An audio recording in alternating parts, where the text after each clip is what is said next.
we begin, look at this beast of a box. There are 12 DVDs in this thing. Now, make a guess of how many episodes there are in this show.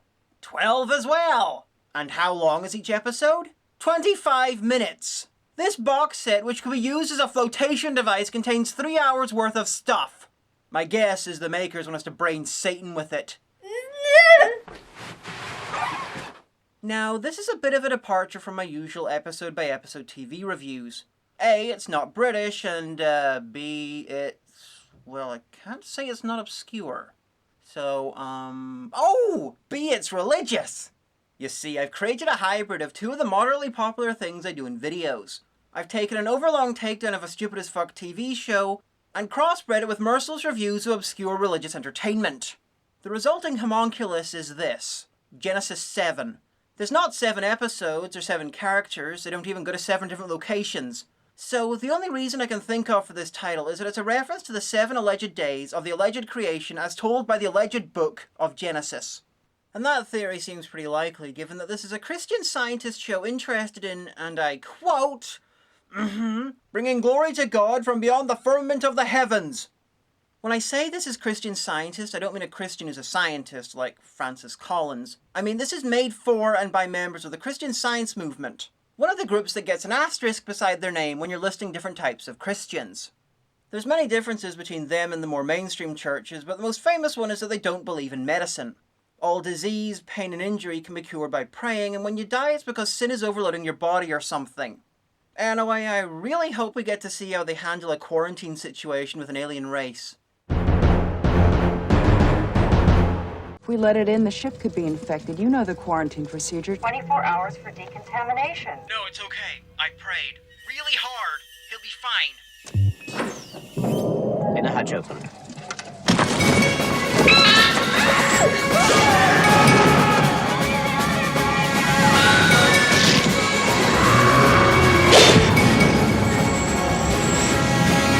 Curse you, Mary Baker, Eddie! I shouldn't have believed in you!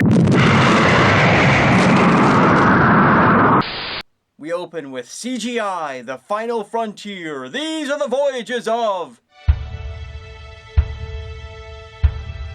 Hey, listen! That's Morse code!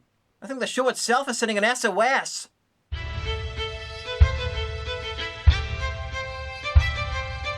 Oh no, it's just their space Irish folk band.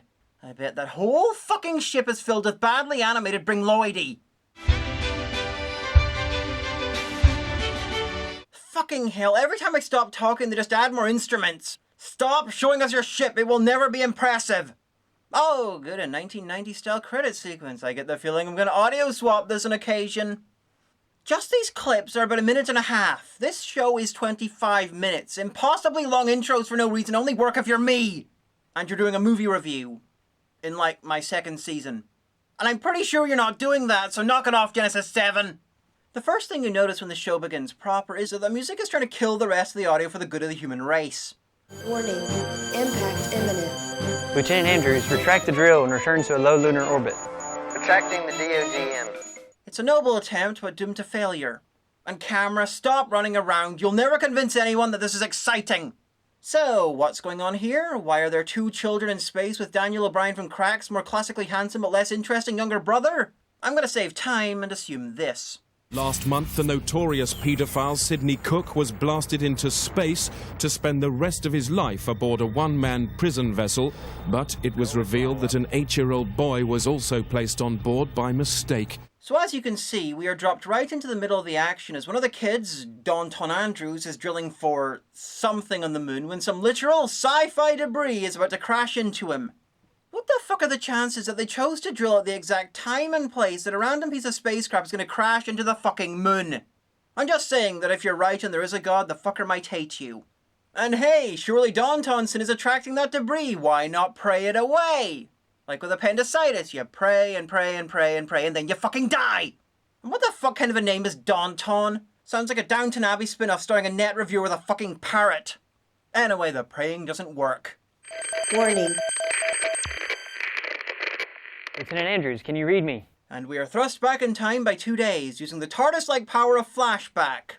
The briefing is about how Christian scientists, see what I did there, like Newton dragged science out of the Dark Ages or some shit. That is hilarious. Anyway, and how it had to be done again recently. Now, in our modern age, it has been rescued once again from Huxley, Darwin, and Sagan. Here's a thought, maybe if you'd listened to Sagan, maybe your maths about space wouldn't have been shit and Downton wouldn't be dead. I can understand being annoyed at Huxley and Darwin since they believed in germs and broken bones and there's the whole evolution thing, but Sagan? You actually drop Sagan as a godless asshole scientist? That shouldn't have been a question, they do. I mean, yeah, Sagan didn't believe in God, which technically makes him godless, but why single him out? He did nothing but tell people about the prevailing theories of his day and was really popular. If you're going to discount the shit Sagan was for but think Newton was great, then you need to undo centuries of physics, including relativity. I guess what I'm asking is, does this space program operate on Newtonian physics? Because again, that might explain what happened to Dawson. Anyway, this is what happens when you let the guy from Pawn Stars run a space program. You get a crew that consists of this guy, his nephew, and his niece. In space, no one can hear you, nepotism. And holy shit, his costume changes color between shots! So, Captain, how is it that you're able to get the ship so close to the sun? That's a good question. You work for a space program. Why don't you know the answer to that question? If it was a secret, he couldn't tell you, so why ask? Wait, you're all wearing Genesis 7 outfits. Is it the ship or the whole organization? Anyway, the crew's resident pilot invented a food replicator. I've been working this tool which transforms food on Earth into mobile items and brings them instantly to this device. Check it out. Make steak. Wow. See what happens when you give up godless science? You work out how to use flashes to cover up jump cuts! So it turns out that the nephew and niece are orphans whose parents died in some sort of accident recently. And the Genesis 7 organization stroke ship just sort of claimed them like finders keepers. Anyway, they're being sent into space with their uncle because hiring astronauts would be too damn expensive. Welcome aboard the Genesis 7. Please take your seat and fasten your safety harness. Nice touch with the car seat belts. I'm sure they'll be a great help. Wait, believing in inertia is surely against their religion. And why the fuck are you wearing goggles? So there's another crew member, and in a daring move, she's not even closely related to the captain. She's in charge of the ground crew because any more than 2 kids in a metal box for a year with him would just be creepy. And yeah, I said a year. In universe, they'll be trapped in a ship together for a fucking year. Look at the ages of those kids. How old are they going to be in a fucking year? This cannot end well. Artificial gravity engaged. Haha, that's really shit. Wow. Have you ever seen anything so beautiful? After all these missions, it still amazes me. Wait, the mission is a year. How long are they usually, or have these guys discovered the secret of biblical longevity? It testifies of God's mercy that he gave us such a beautiful home. Then why do some people hate him? Holy fuck, I already want these people to die. Screaming in pain and horror while the captain tears at his eyes and does a log in scary Latin. But there's good news. God sent his only Son to die in our place so that those who trust in him and turn from their sin can be together with him forever in heaven. With Mom and Dad? One, isn't she already a Christian? Because us godless people don't tend to incredulously ask why people hate God. And 2, what the fuck was up with that audio? Can be together with him forever in heaven. Yes, Priscilla. Hello, everyone. How does it feel to be hovering 30,000 kilometers above the Earth? I don't know. How does it feel to look like Velma from Scooby-Doo? So, what is their mission? Fly around the solar system and learn about it.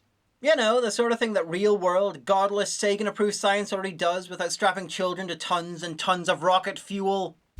The Earth doesn't just look big, it is big. Molly, just how big is the Earth? The Earth is 12,756.2 kilometers in diameter. Oh, fuck, is this an educational show? I feel like someone just stepped on my grave and then fucking sodomized it. Which is really hard to do. That's a lot of land. And they say we're overpopulated. Yeah, that's what they say. Danton, could you set the image so I can pick up layers of the atmosphere? Only if you say pretty, please. Please. You didn't say pretty, so I'm gonna crash the ship. Mwahaha! Bullshit about clouds, blah blah blah blah blah. And then we find out that Danton Dunn designed the ship's computer. He invented a replicator and made a computer that This is where most of the clouds are and where the weather occurs. can tell you about clouds. Why did you blast him into space? Surely he'd be having more fun being Elon Musk. Lieutenant Andrews, bring the LG-7 into dock. Yes, sir, Captain. Bring little G home. I didn't fuck with this shot. There's no music, there's no dialogue, there's just this ship flying to the other ship. You're burning space, Daylight! When you have a 25-minute show and you spend 20 seconds like that, you are televisioning wrong! Anyway, in the morning, because they all sleep at the same time, because there's no such thing as danger in space at night. Anyway, in the morning, the niece, Priscilla, gets to wash up her uncle's coffee cup. Because in space, no one can hear you, sexism! So, they have orders to go to the moon because they'd remind you that this is a fucking flashback. You were to travel to the moon, observe the solar eclipse, which will be occurring at 1500 hours, map the moon with the neutron spectrometer mapping unit, and take LG7 to the moon and collect a hydrogen sample, and then transmit all of your findings to Genesis Command. Did you get all of that? No, I was too busy being amazed that was technically acting. It was more like a cross between someone reading a menu and a little kid asking to go use the toilet. You have 24 hours to complete this mission. Or your ship will self-destruct. Why are they being sent out to do this? Why is anyone doing this? Are they just checking to see what science Sagan and his Polo-neck-wearing Satan fiends got right by accident? Dad used to say that finding water near the surface of the moon would undermine the thought that the moon is really old. Why do you think that is, Priscilla? He said the solar winds would have vaporized the water long ago if the moon was millions of years old. And he would be right. You know, your father was instrumental in getting these missions off the ground. He was a great man of God as well as of science, and he believed with his whole heart that the biblical account of creation was true. He was, wasn't he? I'm pretty much at a loss for words. I've never seen such a perfect storm of stupid. From writing, to ideas, to performance, to story, to how it's shot, to lighting, to performance again. This exchange is like weaponized bad TV. He gave me this pendant that has Romans 1:20 inscribed on it. I looked it up as soon as he gave it to me and memorized it. It says, "For since the creation of the world, his invisible attributes are clearly seen, being understood by the things that are made, even his eternal power and Godhead, so that they are without excuse." My brother, your father, was a great man.